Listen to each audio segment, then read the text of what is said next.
Alors un ministre qui s'écarte du droit chemin, il devient un faux prophète. C'est ça ce que l'apôtre Paul dit.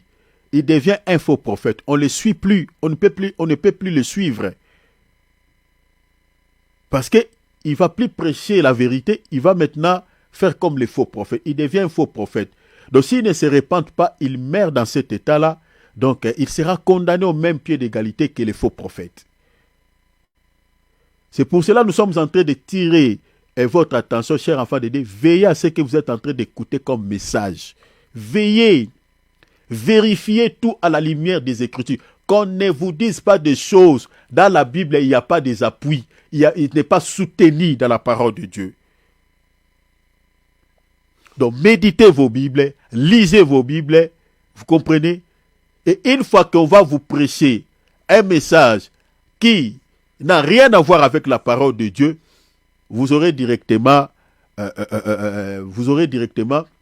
à comprendre que ça n'a rien à voir avec la parole de Dieu, ça ne se justifie pas. Donc, soyez prudents. Nous avons pas mal de serviteurs qui se sont écartés du droit chemin, qui prêchent des choses fausses, qui ne peuvent pas sauver des vies. Veillons en cela, Jésus revient. Il revient très très bientôt. Donc soyons prudents, chers enfants de Dieu. Soyons très très prudents. Ouvrons nos micros, nous allons prier. Demandons l'aide de Dieu. Demande l'aide de Dieu. Que le Seigneur te donne envie de méditer. Le Seigneur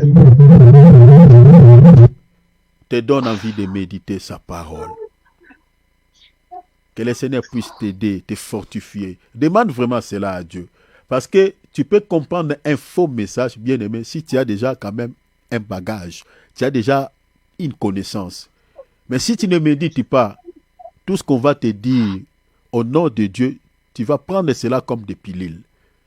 Demande à Dieu que tu sois un chrétien qui médite. Josué 1:8.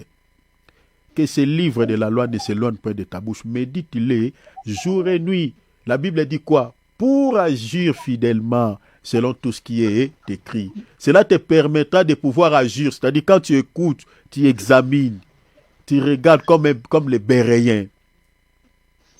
Si cela ne cadre pas avec les Écritures, tu le mets de côté.